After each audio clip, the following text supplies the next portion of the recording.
remember that you can talk to us across our social media platforms at KTN News KE at Dennis Asset or hashtag is Newsdesk. And now we go straight to our top story. This is our Sarah Wairemu Cohen. Earlier today, failed to take plea for the 2019 murder of her husband, Tob Cohen, whose body was found in a septic tank at the Kitsuru home. The state, led by Vincent Monda, wanted her to undergo a mental health assessment before taking plea, a move that was opposed heavily by her battery of lawyers led by John Maina and Conrad Maloba, who said there was no need since she had been previously charged with the murder, but the charge was withdrawn by the then Director of Public Prosecutions, Nuruddin Haji. Justice Diana Kavedza Mochache will make her ruling on whether she will undergo the assessment on Wednesday next week. In the meantime, she will be held at the Langata Women's Prison. It is at this point that I now welcome in Fred Kagonye, who was at the corridors of justice, to just tell us what happened. Good afternoon to you, Kagonye. Happy New Year. Happy New Year and good afternoon to you. Yes.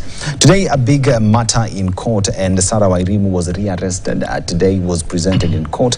I mean, one would beg to ask, how did she get here? For starters, Sarah Wairemu was first arrested in July 2019 because the body of her late husband, Tob Cohen, was found in a septic tank at their Kitisuru home on July 19th and July 20th, 2019. And so she was subsequently charged with the murder of the then Dutch businessman, but he was also Kenyan.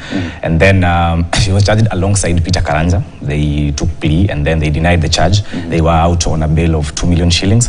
And then after some time in 2022, the then Director of Public Prosecutions, is now the DG at National Intelligence Service, Mr. Nuruddin Haji, withdrew the murder charge. Okay. And then he recommended an inquest. So the inquest was to take place at the Milimani Law Courts, the magistrate court, that is. It started, and then in December last year, it was withdrawn. And now today, she was arrested yesterday in the evening. She was detained at the Kilimani police station. So today she was arraigned at the Kibera Law Courts, where she was expected to take plea. But she did not take plea because the prosecution, led by Vincent Monda, wanted her to undergo a mental health assessment, which is very key, by the way, in terms of murder charges. Perhaps listen to that soundbite by Sarah Wairemu on the rearrest and her being arraigned in court again. So we humbly urge you to exercise your discretion in order that the suspect undergoes mental assessment, and thereafter we proceed to take plea. Question to direct that the accused person be subjected to a mental assessment is actually discretionary, but it has to be on the basis of some evidence that is presented before you. My lady, there's no evidence that has been presented before you to suggest that the accused person is not fit to take the plea or to participate in these proceedings as a person of sound mind. The submissions by both the State Council and the team of counsel for the accused are quite elaborate. The two parties have both raised serious points of law. I would therefore not deliver an on-the-spot ruling.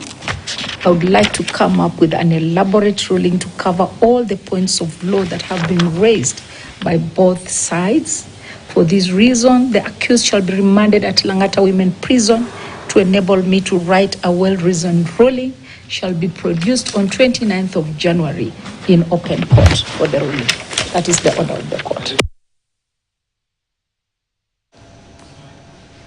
And that is the order of the court. And Kagonye, one would ask very key questions. I mean, why not just have her in, say, just in police custody instead of, but we've seen she's been taken to Langata. Second of all, we've seen that right now Sarah has been charged alone, yet previously she had a co-accused.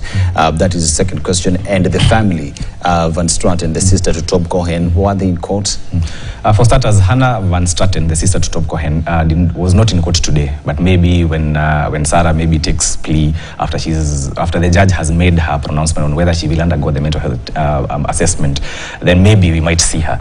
In terms of her being charged alone, it will be remembered that she was charged alongside Peter Karanja. That was back in 2019. Today we were not invited to see that decision by the DPP, because today they were just making arguments on whether she should undergo the mental health assessment or not. So that's why we are yet to see whether Peter Karanja will be a state witness, and what basically happens, and what evidence they have against her, because it will be remembered when the DPP withdrew, he recommended an inquest. There's a reason as to why he recommended that, because he wanted some other things to come out that did not come out from the investigation by the DCI homicide detectives. Now, in terms of her being detained at the Langata Women's Prison, Justice Kavetsa said that it's for the security of the suspect in this case, because she's yet to become an accused person of the suspect. That's why she's been detained at the Langata Women's Prison. All right. So it is a matter of we wait and see how the matter will proceed. Thank you very much. That is Fred Kagonyo, who is following on that matter in court. And now let's talk about the elections of the country. And it is all about the Kiambu High Court has cleared the way for the IEBC Commissioners Selection Panel list to be sent to President William Ruto for appointment.